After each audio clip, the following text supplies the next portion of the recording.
Hello beautiful soul! Welcome back to my channel. This is my channel from Japan, Kabayan Aris. This reading is for you. Tingnan natin ang iyong May 3 to May 9, 2026. Maraming salamat sa inyong lahat, sa lahat ng mga sumusuporta, sa mga nagko-comment, sa nag-like, sa aking mga subscriber, new subscriber.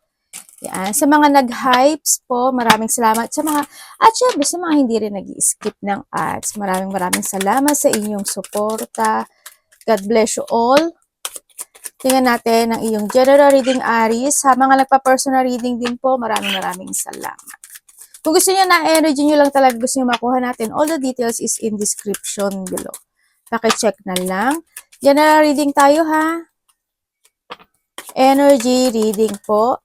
Alam niyo naman siguro ang ibig sabihin na noon. Okay.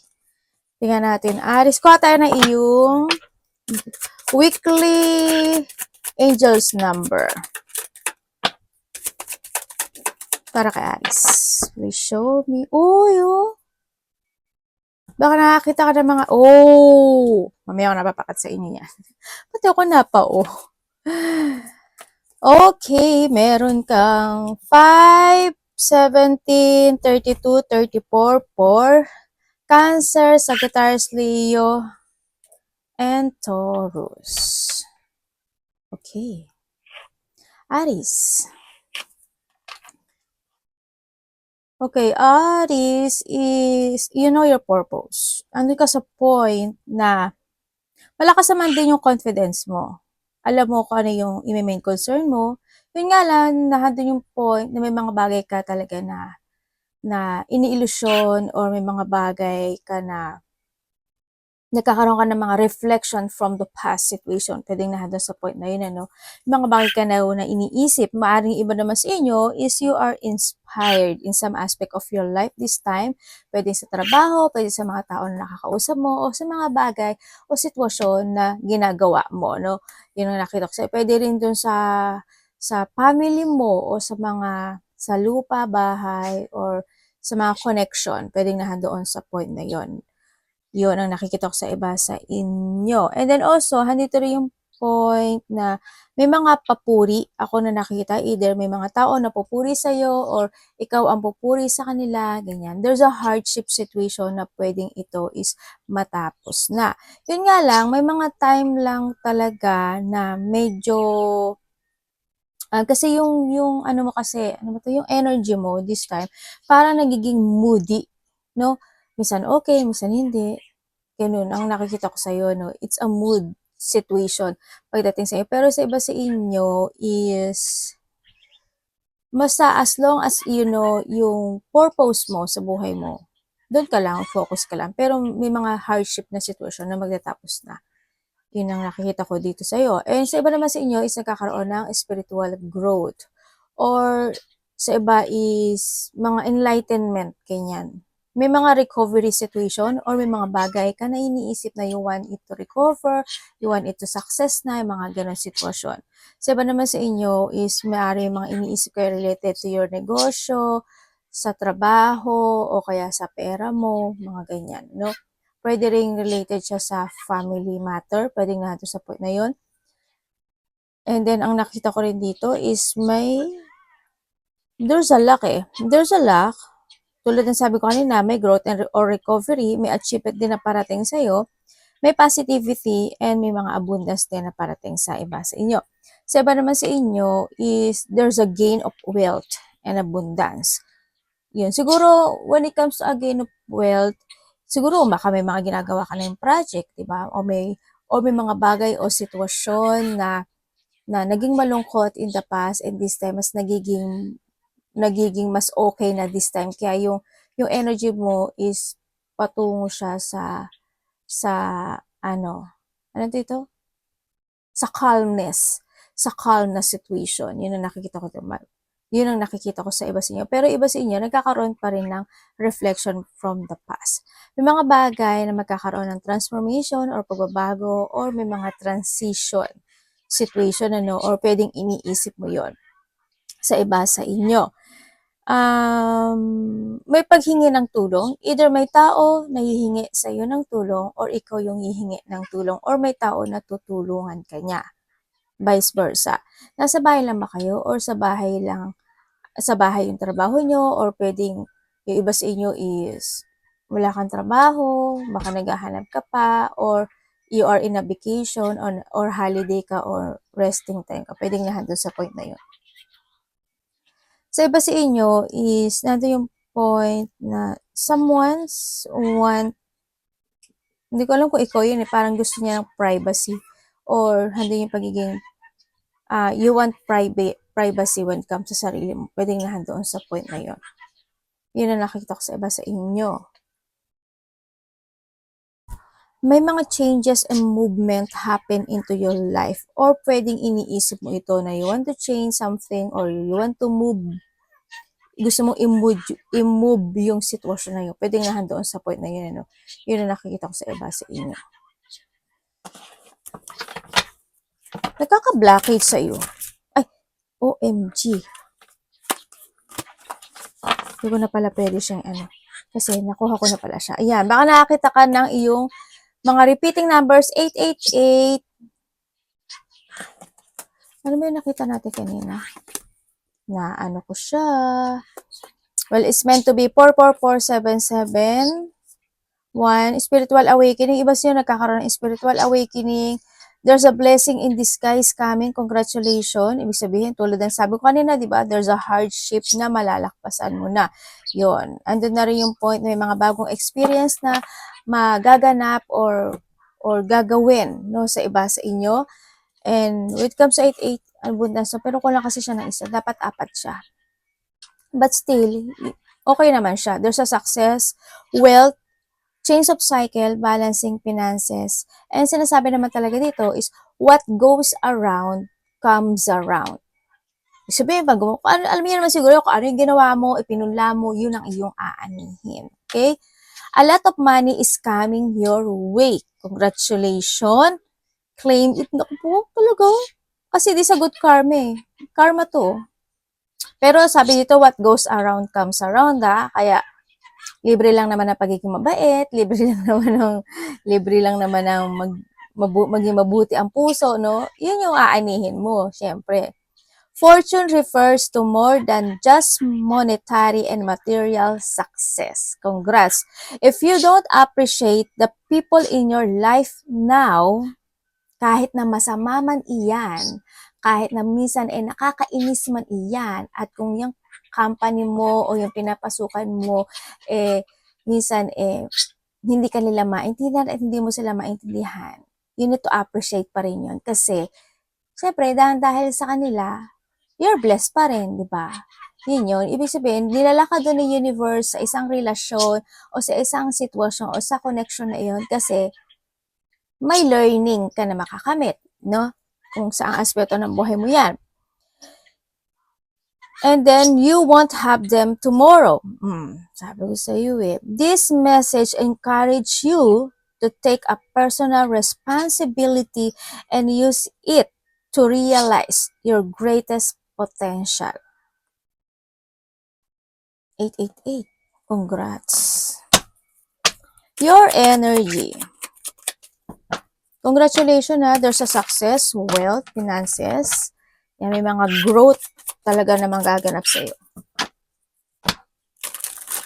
Diba sa inyo, siguro kung may nagkasakit, is maaring this time is magkakaroon na ng recovery. Kung masyadong naging malungkot, emotional in the past, magkakaroon na yun ng recovery. O kaya may mga iniisip at inaalala ka, think positive and it will happen. No? Yun ang sinasabi dito. Your energy.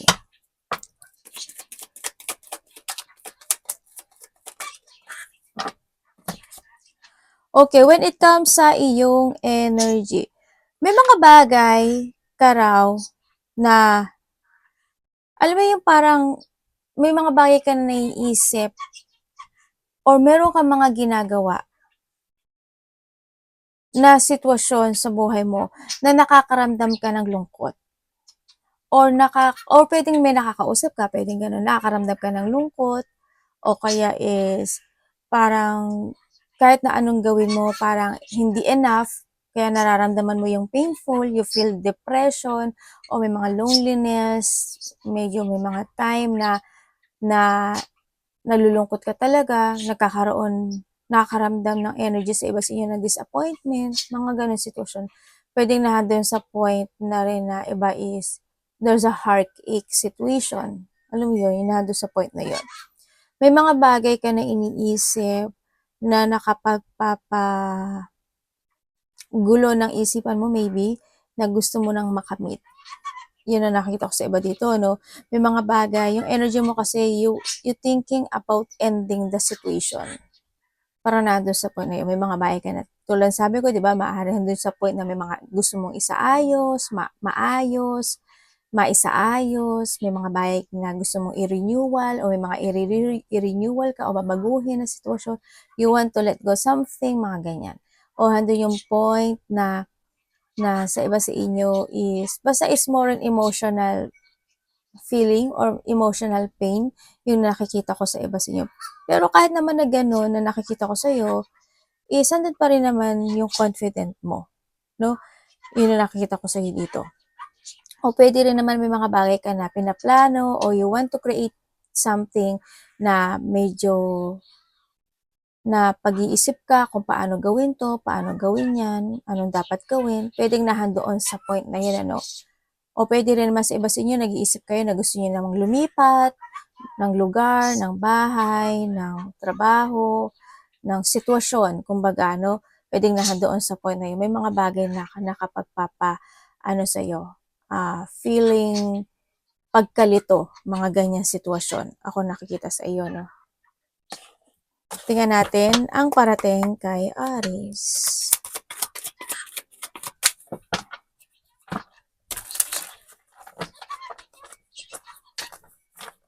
Parating po sa kanya.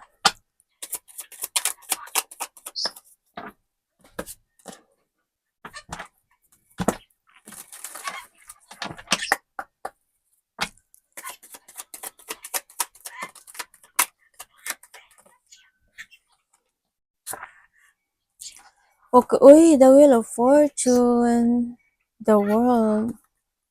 Okay.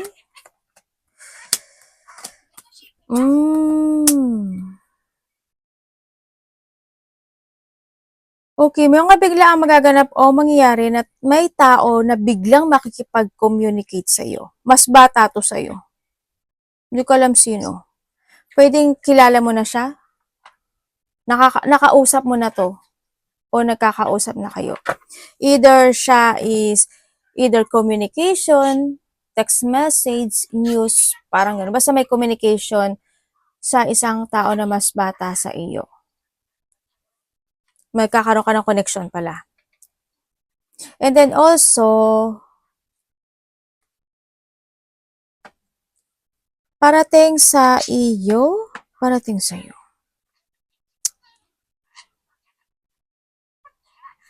may nakikita ako dito na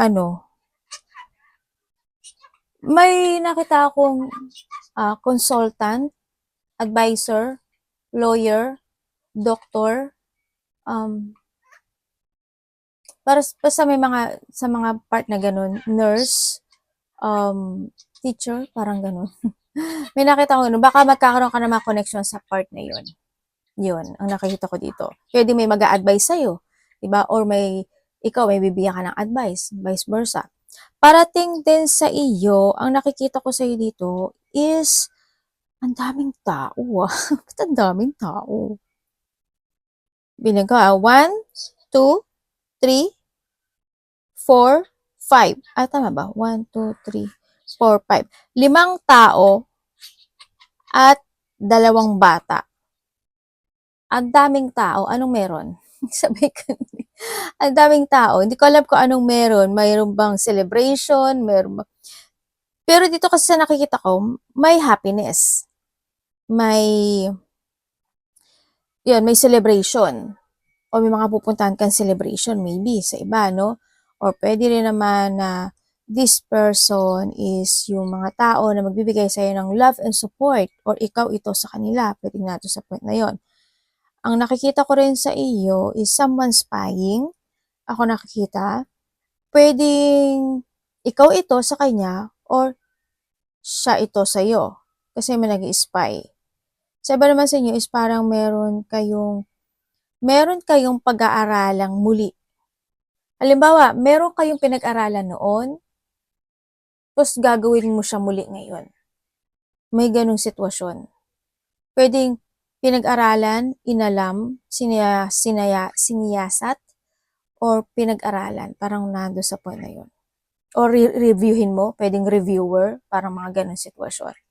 Sa iba gano'n na. Ang parating din sa iba is maybe you have a travel, malayo man 'yan o malapit. Maybe may mga pag-uusapan related to traveling, o kaya thinking about traveling, o kaya naman, basta may mga part na gano'n, malayo o malapit 'yan ano. Ang nakikita ko rin sa iyo, 'yun nga tulad sabi ko 'di ba may paglipat na sitwasyon.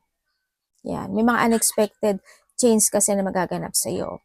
Puwede may mga paglipat na sitwasyon, may matatapos na sitwasyon, may matatapos na opportunity na nando'n sa point na 'yon. May tao daw na hihingi ng suporta tulad ng sabi ko kanina. Meron tao dito na may pag-iwas, May tao na iiwas. Hindi ko alam kung ikaw yung iiwas or someone is may iiwas sa'yo.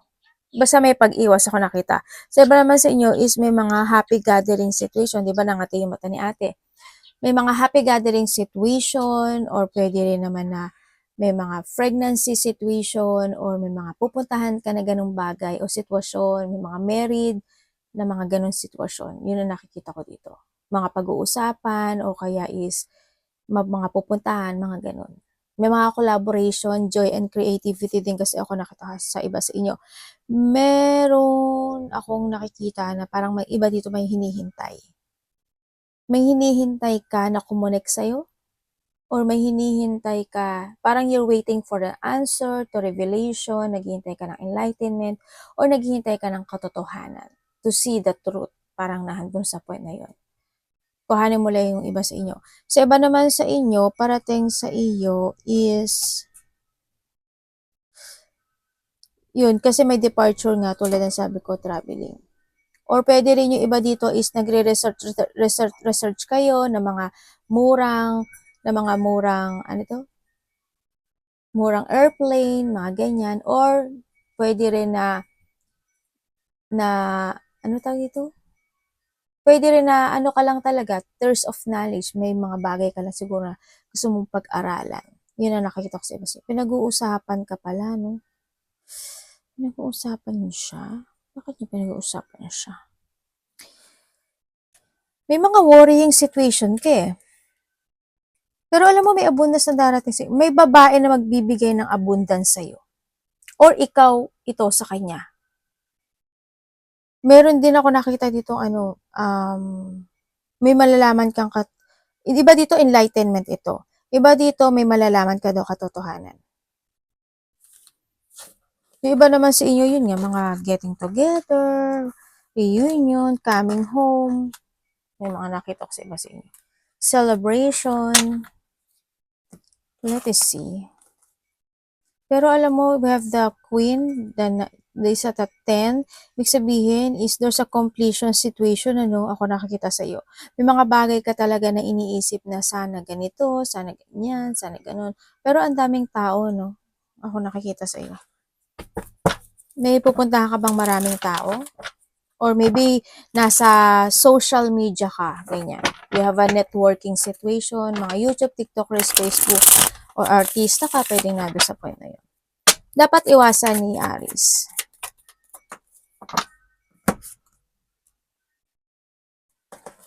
Ay. Alam mo, may unfinished business ka, Aries.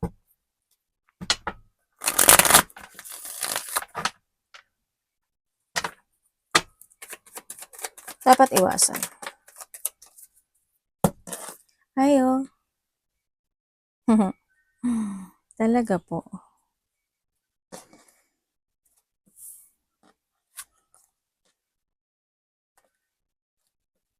May tao dito na, bakit kaya ganito? May taong mabait pero may attitude. Baka kilala mo yun. Mabait siya pero may ma-attitude eh. Okay, dapat mong iwasan syempre yung magkaroon o pumasok sa isang sitwasyon o pumato sa isang sitwasyon na magkakaroon kayo ng mga pagtatalo, hindi pagkakasundo, mga salungatan, batuhan, mga ganyan ang salita. Yan, medyo iwas ka baka mamaya magkapikunan kayo or mamaya biglang lumala, di ba? Iwas ka na lang sa mga ganun. Feeling emotions, yan, iwasan mo yan, nandun sa point na yun.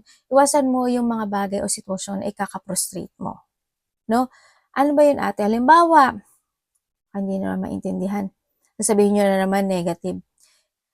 Halimbawa is, may nag-aaway. Diba? Siyempre, gusto mong umawat.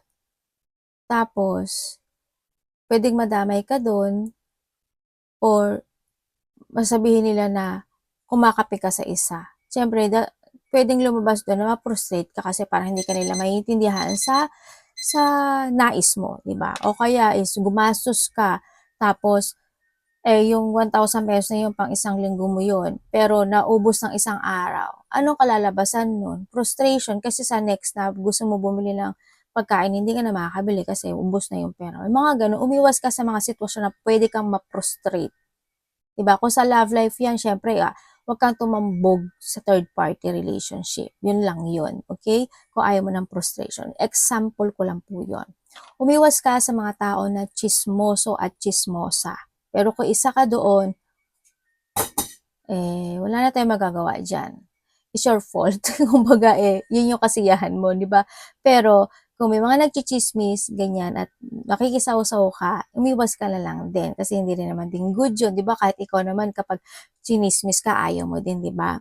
Ganun, umiwas ka sa mga chismis, sa being a cheater, or sa mga taong cheater, babae man yan, o lalaki, kaibigan man yan, o kung sino man yan, iwasan nyo yun. Ano ang sinasabi ko dito? Iwasan mo rin, syempre, yung ma-imbalance ka. Iwasan na mo na mas maraming lumabas na pera sa'yo than sa pumapasok. And huwag masyadong magmamadali ka agad o huwag madaliin ang lahat ng aspeto ng buhay. No, hindi lahat is kailangan madaliin kasi there's a progress. No, pag minadali mo yan, pwedeng ikaw is mag-mess.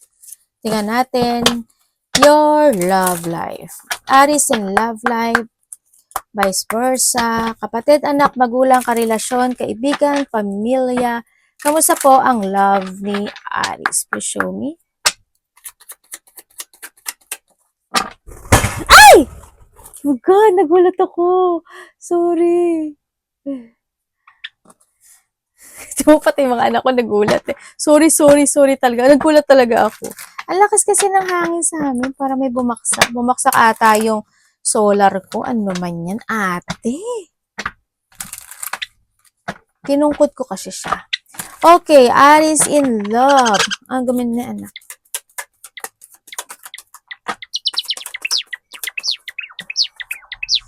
Okay, sa mga single dyan. Bakit? Talaga?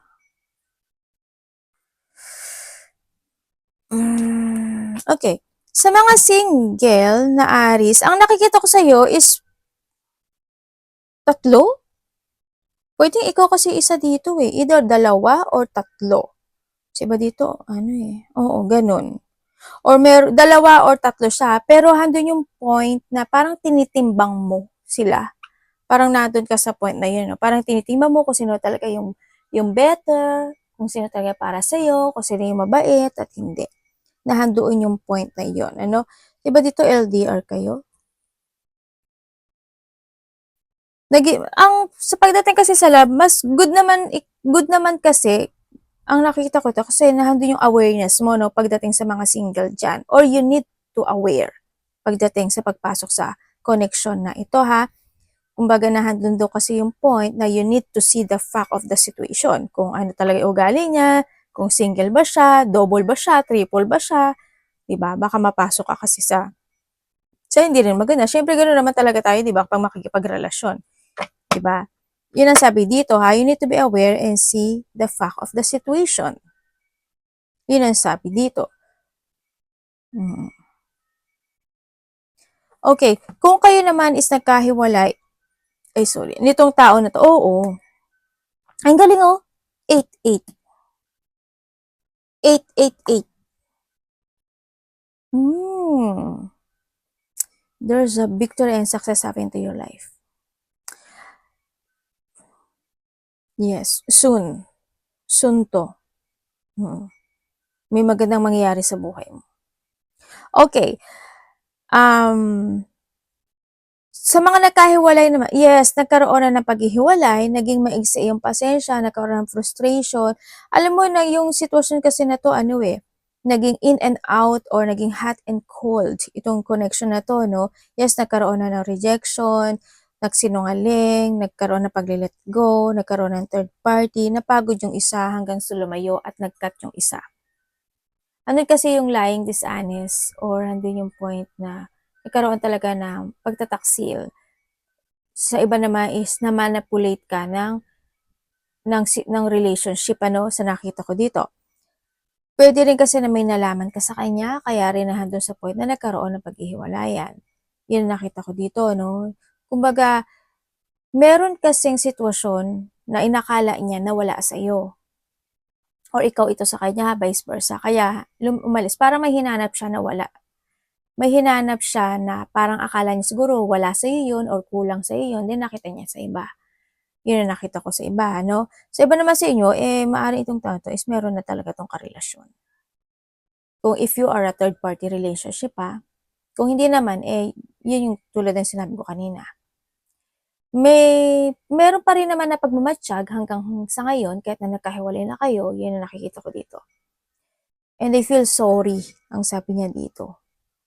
Parang nandun siya sa point na nagkaroon siya ng kamulatan in some aspect of life na may konting awakening. Siguro na-realize niya na nagkamali talaga siya. Kasi dito nagkaroon siya ng awakening Yun. And then, kung kayo naman is may third party relationship, yes. Kasi nandun na yung frustration, no? Pero kahit na sa tingin mo alam mo na may third party relationship, parang andyan ka pa, oo, nakakapagod na. Parang naghihintay ka na lang din ano, naghihintay ka na lang din na kung saan kayo dadalhin ng connection na ito. Yun, ang nakikita ko sa iba. Or nandun yung, basta may mga nagkakaroon ka ng mga self-questioning kasi sa nakita ko sa'yo dito. Pero ang nakita ko dito, may tao na nagpapayo sa'yo, babae, dito. May tao na nagpapayo Pero kung makikinig sa akin, nasa sa'yo naman yun. Diba? And then, kung kayo naman is walang naman third party relationship, ang isa kasi sa inyo, maigsi talaga ang pasensya, no? Nandun yung point na yon. Or pwede rin kasi na isa sa inyo masyadong nagmamadali sa lahat. Kung lalo na kung bago kayo, no? Or pwedeng ikaw ito, or pwedeng siya ito. May pagmamadali kasi ako nakikita. Sa iba naman, kung matagal na kayo, may mga frustration na pagdadaanan. Oo, andun yung point na pagkakaunawaan, hindi maaalis yung disappointment pagdating sa connection, maaring dadaan kayo sa point na yun. May mga time na mapapatanong ka na lang talaga na itong tao na ba, parang magkakaroon ka ng questioning kasi sa relationship na to, na darating yung time na magkakaroon ka ng questioning, ng self-questioning sa sarili mo. Yun ang nakita ko dito. Hindi ko alam why, pero darating ka daw sa point na yun. Kasi parang may mga hanapin ka na na parang hindi mo na nakita noong unang nakilala mo siya. Nandun sa point na yun. Ako nakikita.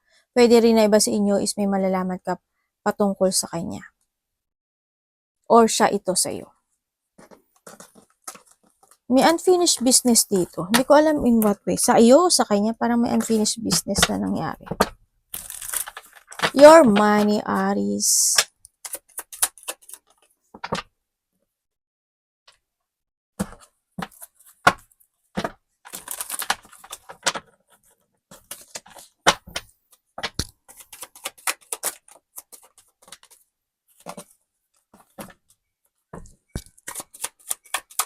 Money po ni Aries. Okay, pagdating sa iyong money. Money and trabaho yan, Okay, pagdating sa money mo, yung iba sa inyo medyo nagkakaramdam ng stress, no? Either sa trabaho ito or connected ang pera. May mga financial problem sa iba or sa trabaho.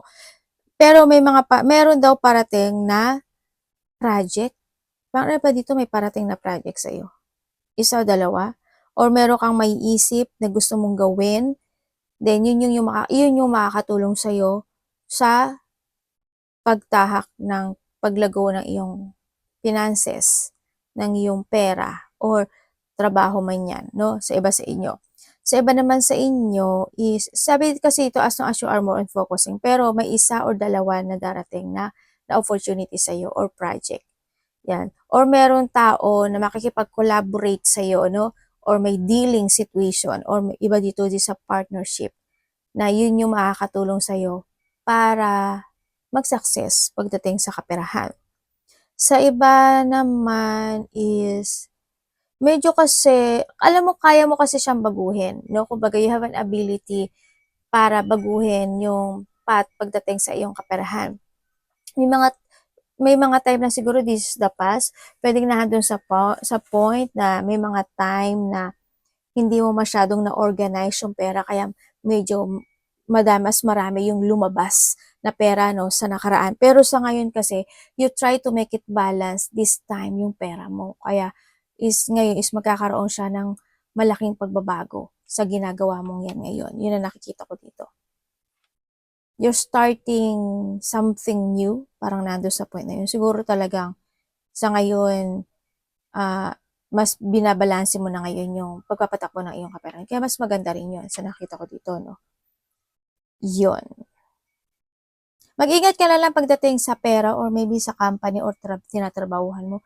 Kasi medyo may parang sana hindi ikaw ito may pangloloko kasi pagdating sa kaperahan or trabaho related yan.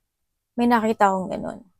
Baka ingatan mo lang din, baka mga connection mo, mga ganyan, o makipag-usap sa'yo, ingat ka na lang din. Arigato namaste, God bless.